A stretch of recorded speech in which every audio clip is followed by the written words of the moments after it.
$5 trillion की economy में बिहार है, क्योंकि बिहार के बगैर माननीय फाइनेंस मिनिस्टर, अगर आप $5 ट्रिलियन के शिखर पे जाएंगे तो हमारे बगैर तनाव महसूस करेंगे, अकेलेपन का एहसास होगा।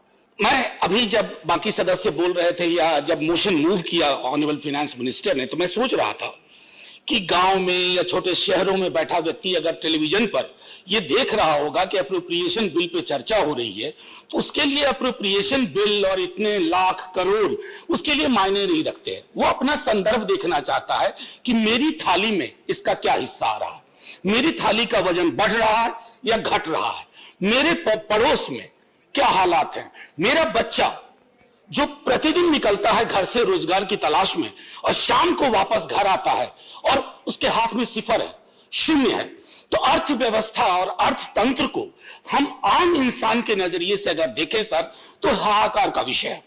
अब आंकड़ों की बात मैं करता हूं, मैं मानता हूं कुछ दिन पहले एक आंकड़ा आया, प्रधानमंत्री जी बेहद लोकप्रिय है, अरे कोई संदेह नहीं है, सचमुच बेहद लोकप्रिय है, लेकिन अगर एक एजेंसी का आंकड़ा अप्रूवल रेटिंग एक्सेप्ट करते हैं तो हैप्पीनेस इंडेक्स पे क्यों चुप हो जाते हैं, हंगर इंडेक्स पे क्यों चुप हो जाते हैं, प्रेस फ्रीडम इंडेक्स पे क्यों चुप हो जाते हैं, डेमोक्रेटिक स्फीयर इंडेक्स पे क्यों चुप हो जाते हैं।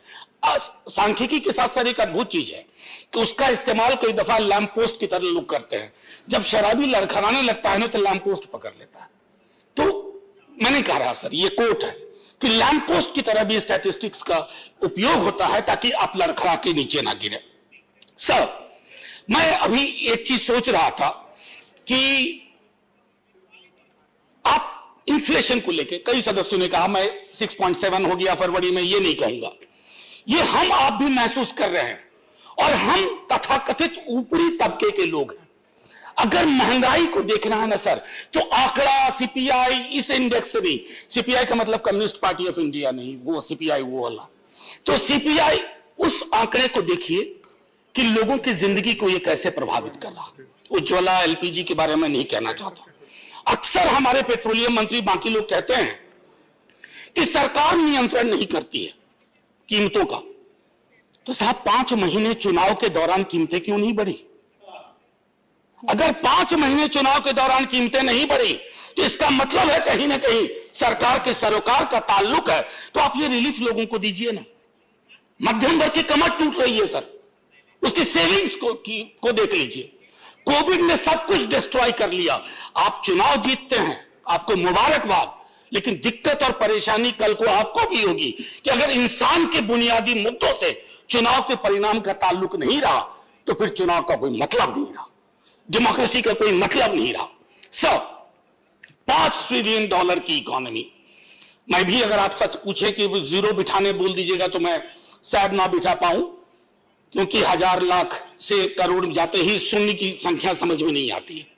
लेकिन सर, ये $5 ट्रिलियन की इकोनॉमी में बिहार है, क्योंकि बिहार के बगैर माननीय फाइनेंस मिनिस्टर, अगर आप $5 ट्रिलियन के शिखर पे जाएंगे तो हमारे बगैर तनाव महसूस करेंगे, अकेलेपन का एहसास होगा। बिहार को छोड़ करके हमारे एक बिहार के सदस्य हैं, महत्वपूर्ण मंत्री हैं, वो मुस्कुरा रहे हैं। सर, बिहार की स्थिति बहुत गंभीर है और ये मैं सिर्फ बोलने के लिए नहीं बोल रहा हूं, रिटोरिकल पॉइंट नहीं है, हर क्षेत्र में बिहार की हालत खराब है। रोजगार को ले लूं, सामाजिक सौहार्द को ले लूं, गरीबी को ले लूं, भुखमरी को ले लूं, पलायन को ले लूं, क्या छोड़ूं क्या लूं। लेकिन बिहार अगर प्लीज प्लीज बड़ी माफी के साथ प्लीज सर 30 सेकंड दीजिए, क्योंकि बहुत सीनियर व्यक्ति हैं, उन्होंने ये टिप्पणी की है। मैं सिर्फ अगर ये कहूं ना, मैंने शुरू में ही आरंभिक मेरे पॉइंट को देखिएगा, मैं एप्रोप्रिएशन और बजट के नजरिए को आम इंसान के बात के जहन से देखना चाहता हूं। अगर इतनी साधारण सी चीज आपकी समझ में नहीं आ रही है, ईश्वर वाला करा। मैं सर वो $5 ट्रिलियन इकोनॉमी की बात कर रहा था, मनोज। $5 trillion economy. अब सर, नीति आयोग, मैं इसलिए ये चीजें माननीय वित्त मंत्री साहिबा के समक्ष रख रहा हूं कि उनके जहन में ये होगा। नीति आयोग का बिहार के बारे में टिप्पणी नाम देखिए, आपको चिंता होगी। हम वैचारिक रूप से अलग हैं, पॉलिटिकली अलग हैं, लेकिन बिहार आपकी चिंता का विषय नहीं होगा।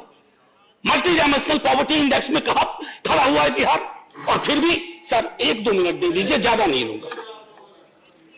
अनएम्प्लॉयमेंट को लेकर के सर, बेरोजगारी को लेकर के मैं पिछली बार भी बोल चुका हूं, अगर हमारी अर्थनीति रोजगार सृजन नहीं कर पा रही है तो यह अनर्थ नीति है, अर्थनीति नहीं है। अभी मुखर्जी नगर में बच्चे बैठे हुए हैं, एक्स्ट्रा अटेम्प्ट चाहिए अलग अलग एग्जाम्स के लिए। देश के अलग अलग हिस्सों में लोग प्रदर्शन कर रहे हैं, सब किस चीज के लिए? रोजगार एक मौलिक चीज है, यह खैरात नहीं है।